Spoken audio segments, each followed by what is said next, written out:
नमस्कार, आदाब, सत श्री अकाल। मैं कीर्ति और आप देख रहे हैं नाउ नोएडा। 160 दिन बाद ओडिशा के सीएम नवीन पटनायक भारत के सबसे लंबे वक्त तक मुख्यमंत्री रहने वाले नेताओं की सूची में टॉप पर पहुंच जाएंगे।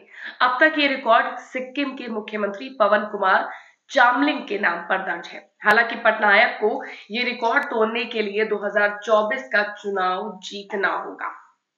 ओडिशा में 147 सीटों के लिए विधानसभा और 21 सीटों के लिए लोकसभा चुनाव प्रस्तावित है। 24 साल से उड़ीसा की सत्ता के सूत्रधार नवीन पटनायक के लिए इस बार का चुनाव इसलिए भी अहम माना जा रहा है क्योंकि बीजेपी और कांग्रेस ने स्थानीय स्तर पर मजबूत घेराबंदी कर दी है। कई जिलों में बने नए समीकरण ने बीजेडी को परेशान कर दिया है। आईएएस अधिकारी वीके पांडियन के आने के बाद बीजेडी की आंतरिक जो राजनीतिक में उत्तराधिकार की लड़ाई है वो तेज हो गई है। ऐसे में सबसे बड़ा सवाल है कि इस बार उड़ीसा की रपटीली राह पर पटनायक गाड़ी सरपट क्या दौड़ा पाएंगे। ये वाकया 1997 का है। अप्रैल 1997 में 81 साल की उम्र में बीजू पटनायक की मृत्यु हो गई। बीजू के निधन के बाद उस वक्त केंद्र में इंद्र कुमार गुजराल की सरकार थी। प्रधानमंत्री गुजराल ने नवीन को राजनीति में आने के लिए कहा। नवीन ने गुजराल के ऑफर को स्वीकार कर लिया और उसका आगे चल के अस्का लोकसभा सीट से दावेदारी ठोक दी। हालांकि जल्द ही नवीन को यह आभास हो गया कि केंद्रीय राजनीति में उनके लिए ज्यादा कुछ नहीं है। उन्होंने दिसंबर 1997 में पिता के नाम पर खुद की पार्टी बीजू जनता दल बना ली, जिसका उद्देश्य उस उड़ीसा को अग्रणी करना था, यानी कि आगे ले जाना था। इंडिया टुडे मैगजीन को दिए एक इंटरव्यू में नवीन पटनायक कहते हैं, मुझे पिता की विरासत तो मिली लेकिन विशेषाधिकार नहीं। 1998 के लोकसभा चुनाव में नवीन पटनायक की पार्टी ने बीजेपी के साथ गठबंधन कर चुनाव लड़ा। 21 में से 16 सीटों पर एनडीए को जीत मिली। पटनायक वाजपेयी सरकार में केंद्रीय खान मंत्री बनाए गए। साल 2000 में पटनायक की किस्मत ने यू टर्न लिया। विधानसभा के चुनाव में बीजेपी गठबंधन को 106 सीटों पर जीत मिली। अकेले बीजेपी को 78 सीटें मिली। पटनायक पार्टी विधायक दल के नेता बने और पहली बार मुख्यमंत्री की कुर्सी संभाली। 2004 में पटनायक ने लोकसभा के साथ ही विधानसभा चुनाव करवाने का फैसला किया। पटनायक की दलील थी कि इससे उड़ीसा जैसे गरीब राज्यों का पैसा बचेगा। 2004 चुनाव में बीजेडी गठबंधन को 93 सीटों पर जीत मिली। पटनायक इसके बाद फिर कभी पीछे नहीं मुड़े। 2009, 2014 और 2019 में उन्होंने रिकॉर्ड जीत दर्ज की। मुख्यमंत्री बनने के बाद नवीन पटनायक ने सबसे ज्यादा फोकस विकास पर किया। उन्होंने बिना किसी झगड़े में पड़े केंद्र और राज्य की योजनाओं को लोगों तक पहुंचाने का काम किया। पटनायक का 5T ट्रांसफॉर्मेशन फॉर्मूला ओडिशा में काफी पॉपुलर है। नवीन पटनायक ने कभी भी बीजेडी और ओडिशा सरकार में सत्ता का दो केंद्र नहीं बनने दिया। जब भी किसी नेता ने इस तरह की कोशिश की, समय से पहले उन्होंने उसे बाहर का रास्ता दिखा दिया। लोकसभा और विधानसभा साथ साथ होना नवीन पटनायक के लिए फायदेमंद साबित हुआ है।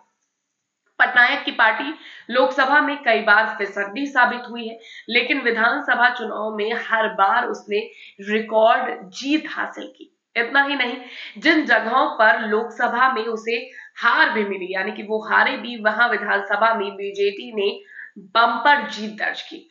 चुनाव से पहले बड़े दलों को गठबंधन को लेकर नवीन पटनायक ने कंफ्यूजन रखा। 2008 में पटनायक ने बीजेपी से गठबंधन तोड़ लिया, जिसके बाद ये चर्चा शुरू हुई कि पटनायक कांग्रेस के साथ जा सकते हैं। यानी कि जब 2008 में पटनायक ने बीजेपी से नाता तोड़ा था तो कांग्रेस के साथ गठजोड़ की अटकलें लगनी शुरू हो गई थी। उड़ीसा में 2004 तक निर्दलीय और अन्य दल काफी ज्यादा प्रभावित थे, लेकिन पटनायक ने इन दलों के वर्चस्व को खत्म किया। 2004 में निर्दलीय और अन्य दलों को विधानसभा की 16 सीटों पर जीत मिली थी, जो 2019 आते आते शून्य पर सिमट गए। 2004 में निर्दलीय और अन्य दलों का वोट प्रतिशत 20 के आसपास था, जो अब सिमट कर 5% के आसपास रह गया है। बड़ा सवाल है कि नवीन पटनायक की राह इस बार के चुनाव में कितनी आसान रहने वाली है। ये सवाल इसलिए भी क्योंकि पहली बार उड़ीसा में कांग्रेस और बीजेपी काफी मजबूती से चुनाव लड़ रहे हैं। पिछले कुछ महीनों में कांग्रेस ने उड़ीसा में आदिवासी और दलित का मजबूत गठजोड़ तैयार किया है। कांग्रेस दक्षिण और पश्चिमी उड़ीसा के 8 जिलों पर प्रमुख रूप से फोकस कर रही है। इन जिलों में कभी कांग्रेस के पास मजबूत जनाधार था। बीजेपी भी इस बार उड़ीसा में किसी तरह की कोई कसर नहीं छोड़ना चाहती है। पार्टी ने हाल ही में घोषणा पत्र के लिए लोगों से सुझाव लेने का अभियान चलाया है। पिछले चुनाव में बीजेपी को उड़ीसा की 23 सीटों पर जीत हासिल हुई थी। हालांकि पटनायक की पार्टी बीजेपी से गठबंधन की रणनीति पर भी काम कर रही है। कहा जा रहा है कि सब कुछ ठीक रहा तो एक दो दिनों में दलों के बीच गठबंधन का ऐलान हो सकता है। समझौते के तहत बीजेपी लोकसभा में तो बीजेडी विधानसभा चुनाव में ज्यादा सीटों पर लड़ सकती है। दोनों के बीच गठबंधन की चर्चा को लेकर ज्योति प्रकाश कहते हैं कि ये दोनों पार्टियों के लिए फायदेमंद है। उड़ीसा में कांग्रेस के पास खाने के लिए कुछ नहीं है। अगर बीजेपी और बीजेडी अलग अलग चुनाव लड़ती है तो हो सकता है कांग्रेस को कुछ फायदा हो जाए। बात मुद्दे की अगर हम करते हैं कि उड़ीसा में के क्या मुद्दे प्रभावी हैं, तो सबसे अहम तो बेरोजगार एक अहम मुद्दा है। पिछले चुनाव में भी इसने काफी असर डाला है।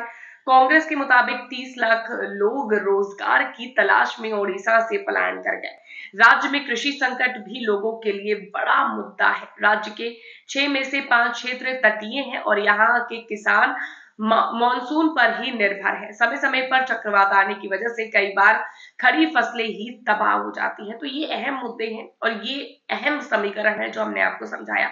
अब देखना अहम होगा कि आगे क्या टॉप पर रहने वाले मुख्यमंत्रियों के लिस्ट में नवीन पटनायक अपनी रेस को मजबूत करके आगे जीत हासिल कर पाते हैं या नहीं, ये तो आने वाला वक्त ही बताएगा। लेकिन जो भी कुछ होगा राजनीति में आप तक लेकर जरूर पहुंचेंगे। तो चैनल को सब्सक्राइब करना, वीडियो पसंद आया हो तो लाइक और शेयर करना मत भूलिएगा।